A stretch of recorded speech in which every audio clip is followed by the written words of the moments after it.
अस्सलामुअलैकुम। तो स्वागत है आप सबको मेरी छोटी सी ब्लॉग में। तो पैकिंग করে বেরিয়ে বললাম গিফট নিয়ে হাতে। তো এখান থেকে রাস্তা বোন খাচ্ছে বাট আমাকে দিল না গাইস। যাই হোক মনে দুঃখে বনে বাস করি, অন্ধকারে যাচ্ছি আমরা হাঁটিয়ে হাঁটিয়ে, বাট কোনো লাইট নাই আমাদের কাছে, ফোনের লাইট নিয়ে আমাদের যেতে হবে। ওকে চলুন সরি একটু ফান করলাম, কিছু মনে করবেন না। দেখুন অন্ধকার, সত্যি আপনাকে আমাদের আলো ছাড়া কিছু আলো দেখতে পাচ্ছেন, দেখতে পাবেন না। সবাই এখানে গিফট জানেন তো, আস্তে করে বলছি না, সবাই শুনতে পেয়ে যাবে। সবাই গিফটে একটু আলো জ্বালাতেও চায় না, কি বলবো বলুন তো। আচ্ছা যাই হোক ফালতু না ওকে বকতে বকতে আমরা প্রায় চলে আসলাম আমাদের বার্থডে গার্লের কাছে, যার নাম হলো জৈনাব। তো জৈনাব আমাদের রেডি হয়েছিল, আর খালামণি দেখুন কত রেডি হয়ে আছে। জৈনাব হলো আমাদের সেই বার্থডে গার্ল জৈনাব।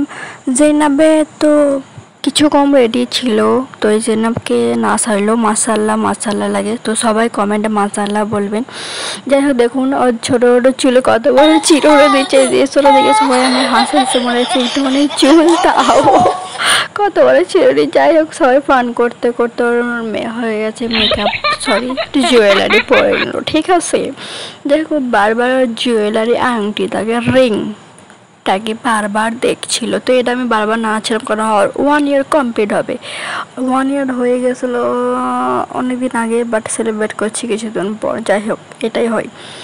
কেক নিয়ে চলে আসছে খালামণি ওর বার্থডে সেলিব্রেট করে ছাড়বে, কারণ আজ বারবার কারেন্ট চলে যাচ্ছিলো, বারবার আসছিলো। বাট শুধু বার্থডের জন্য আজ কারেন্টটা আসছে হয়তো, জানি না কেন। তারপর আবার কারেন্ট চলে গেলো, তারপরের দিন আসছে, সেই দিন রাত্রে আর আসে না, সত্যি সিরিয়াস।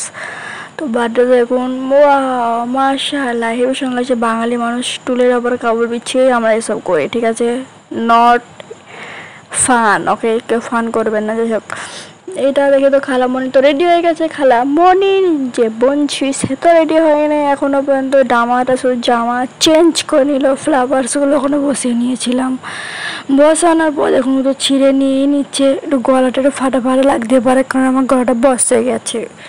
এখানে দেখুন আমার মাও বসে পড়েছে, ও ভয় কাটছিল প্রথমে কাটতে, তো যাই হোক তাও কেটে নিল। সবাই দেখুন কাটতে চায় না, ধরে ধরে কাটাচ্ছে। তো হ্যাপি বার্থডে হয়ে গেছিলো, জানি না কেক কাটতে হয় কি হয় না, বাট এমন কিছু লোক বলে আছে, কিছু বলে না নাই। তো আপনারা যে সঠিক কেউ জেনে থাকেন একটু বলবেন। এই সেটা এমন করে কেন দেখছেন, ওকে সবাই ধরে কেক মাখিয়ে দিচ্ছে, কেক কাটা মানে কেক মাখানো, তো ও মারপিট লেগে যাচ্ছিলো। তো জৈনাব এটা বসে দেখছিলো, জৈনাবকে গিফটটা দিয়ে দিচ্ছিলাম। তো এটা দেখছে বারবার ব্যাপারটা কি, ঠিক আছে। যাই হোক যেটা আমি পেরেছি ওইটাই দিয়েছি।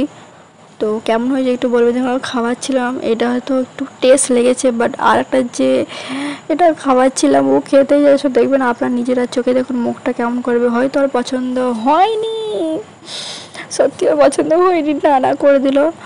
যাই হোক ওকে অনেক আমাদের এখানে বার্থডেতে ওই দুটো কী বলে সন্দেশ মাখা লেস এইসবই দিয়েছিল, আমরা গিফট দিলাম, বাট আমরাও গিফট পেয়ে গেলাম এটা হলো মজা। ও সবাইকে দেখছে, সবাইকে লেস দিচ্ছে, বাট ওকে দিচ্ছে না, এটাই ও বারবার দেখার চেষ্টা করছিল। তো এখানে আমি ভয় দিচ্ছি এই কারণে, কারণ এখানে হইচই অনেক কিছু ভুল ভাল বকা হচ্ছিলো, এই জন্যে আপনারা পাগল হয়ে যাবেন আমার ভুল বকা শুনে।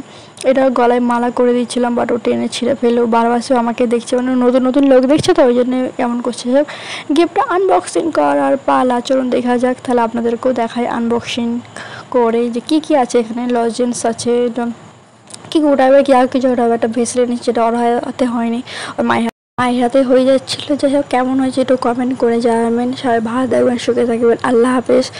তো লাইক করে দেবেন। যাই হোক টাটা বাই বাই।